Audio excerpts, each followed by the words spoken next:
Picture this. Two women, both enslaved, both stripped of their freedom, stand in the same marketplace in ancient Rome, circa 150 CE. One will be draped in silk, fed delicacies, and housed in marble chambers.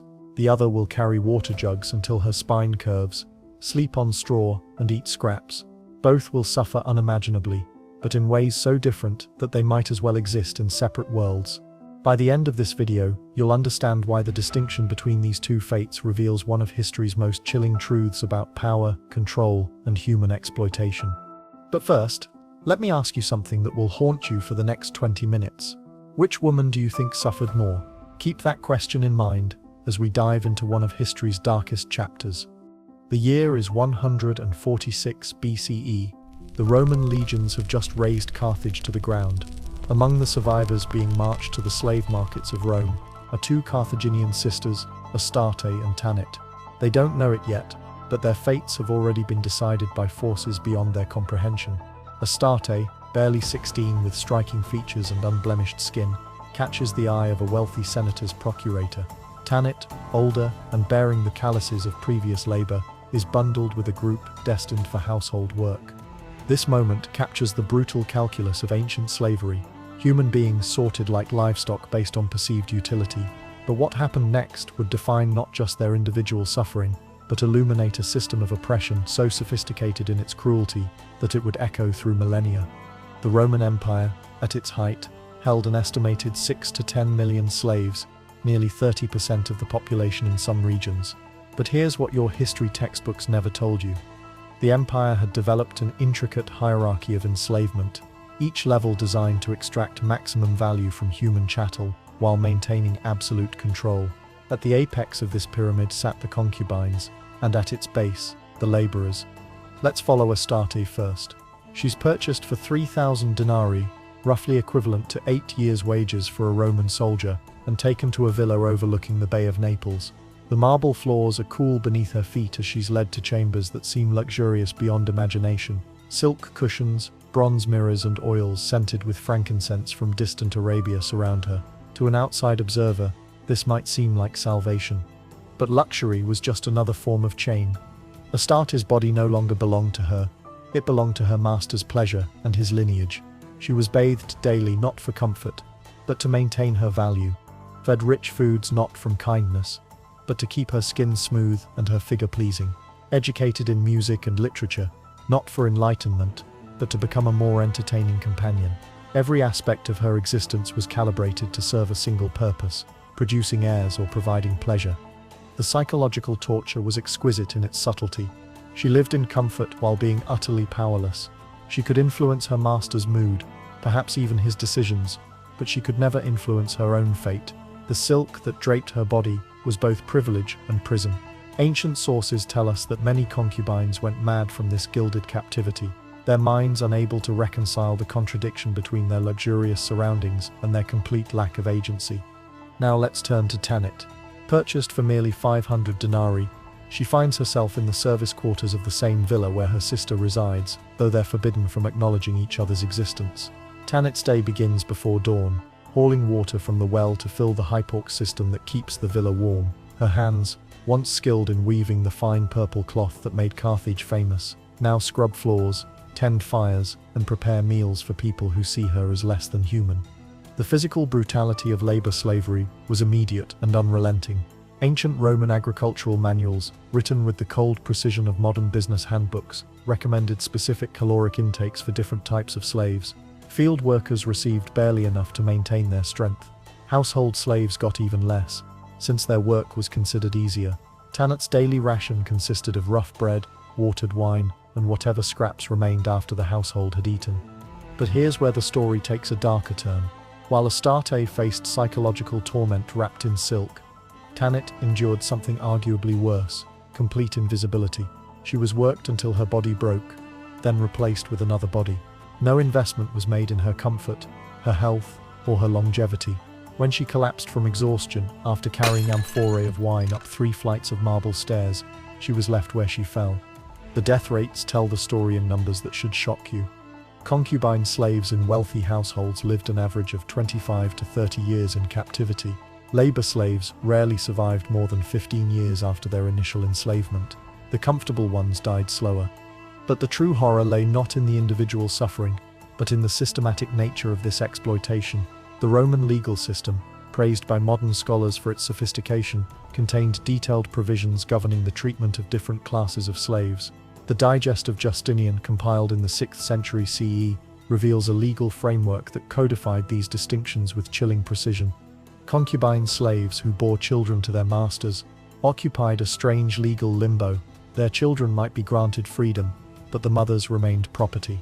This created a perverse incentive system where women were rewarded for producing offspring they would likely never see grow to adulthood. Ancient records from Pompeii show us households where concubine mothers lived alongside their enslaved children and their free half-siblings, creating a psychological maze of relationships that defied human comprehension. Meanwhile, labor slaves existed in legal non-existence.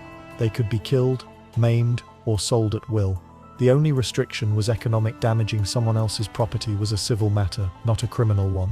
If Tanit died from overwork, her master might demand compensation from whoever ordered the fatal task, but her death itself was legally meaningless. The documentation from ancient Egypt provides even more disturbing insights.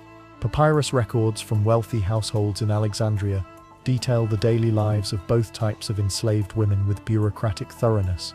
Concubine slaves had their menstrual cycles tracked, their diets recorded, and their emotional states monitored. One particularly chilling document from 67 CE records a master's complaint that his concubine slave was too melancholy for proper service, and requests permission to correct her disposition through appropriate measures. Labor slaves, by contrast, appear in these records only as line items in household expenses. Replaced kitchen slave Nephthys died of fever, cost 300 drachmas, the entire sum of a human life reduced to an accounting entry. The geographical variations in these practices reveal how widespread and systematized this horror truly was. In the sugar plantations of ancient Nubia, female slaves were divided into similar categories. Those deemed suitable for concubinage were kept in the main house, while laborers worked the crushing mills until the constant heat and physical strain destroyed their bodies. Persian court records describe elaborate harems where women from conquered territories lived in luxury while their sisters and daughters toiled in the palace kitchens and gardens. But here's what makes this historical reality even more disturbing. The enslaved women themselves often internalized these hierarchies. Archaeological evidence from slave quarters in Roman villas shows that concubine slaves were sometimes buried with jewelry and cosmetics, while labor slaves were interred in unmarked graves with only the tools of their bondage. The system was so psychologically sophisticated that it convinced some victims that their particular form of suffering was somehow more dignified than others.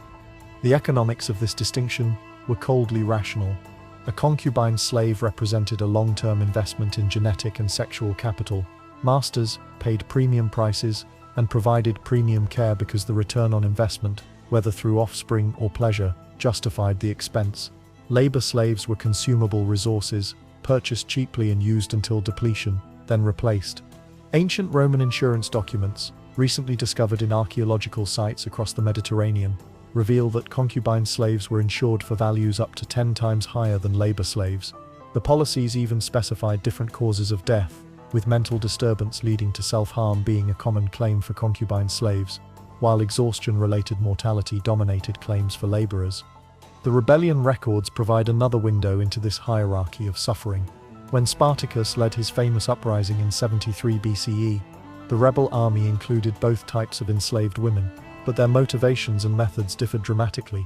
Former concubine slaves often possessed literacy and knowledge of their master's weaknesses, making them valuable intelligence assets. Former labor slaves brought physical strength and an intimate knowledge of brutal survival. The psychological profiles of these women, as recorded by ancient observers, reveal the depth of the system's cruelty. Concubine slaves developed what modern psychologists might recognize as complex trauma responses, simultaneous gratitude for their relative comfort and rage at their absolute powerlessness. Many became skilled manipulators, using their intimate access to powerful men to gain small advantages or protect other slaves. But this agency was itself a form of torture, as every decision carried life or death consequences for themselves and others.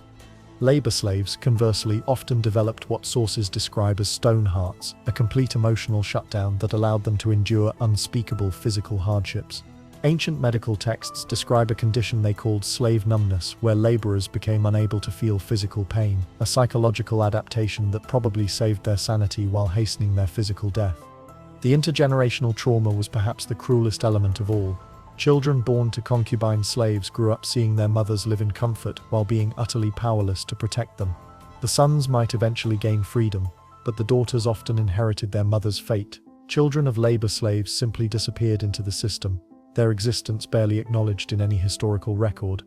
Roman legal documents reveal court cases where freed concubine slaves sued for custody of children they had borne in captivity, legal battles that illuminate the impossible psychological maze these women navigated. They had to argue that they deserved parental rights while simultaneously acknowledging that they had been property when the children were conceived. The medical evidence is particularly haunting. Skeletal remains from Roman-era cemeteries show that concubine slaves suffered from specific types of bone deformation caused by restrictive clothing and lack of physical exercise. Their teeth reveal diets high in sugar and refined foods, leading to early decay despite their young age at death. Labor slaves' remains tell a different story. Compression fractures from carrying heavy loads, arthritis from repetitive motions, and evidence of malnutrition so severe it affected their bone density. Here's the question that will keep you awake tonight. In a system designed to extract maximum value from human suffering, which fate was truly worse? The concubine who died slowly, surrounded by silk and gold, knowing that her beauty was both her salvation and her doom, or the laborer who died quickly, invisible and forgotten, but perhaps mercifully free from the psychological torment of false comfort? The answer isn't simple, and that's precisely the point. The Romans, and countless other civilizations throughout history, created systems of oppression so sophisticated that they forced their victims to compete over degrees of suffering. The true evil wasn't just the enslavement itself, but the way it made enslaved people complicit in their own oppression by creating hierarchies of misery. As we close this examination of one of humanity's darkest chapters, remember that these weren't abstract historical figures. They were real women, with names, dreams, fears, and loves. Astarte and Tanit, whether they knew it or not, were part of a vast human tragedy that shaped the foundations of Western civilization. Their stories force us to confront uncomfortable truths about power, privilege, and the ways that systems of oppression convince us that some forms of suffering are more acceptable than others. The next time you encounter modern inequalities, ask yourself, are we still sorting people into hierarchies of exploitation, just with more sophisticated justification? What do you think? Was the psychological torture of the gilded cage worse than the physical brutality of labor slavery? Drop your thoughts in the comments below. And if this historical investigation opened your eyes to perspectives you hadn't considered, subscribe for more deep dives into the hidden truths of our past. Because understanding history isn't just about the past, it's about recognizing the patterns that still shape our world today.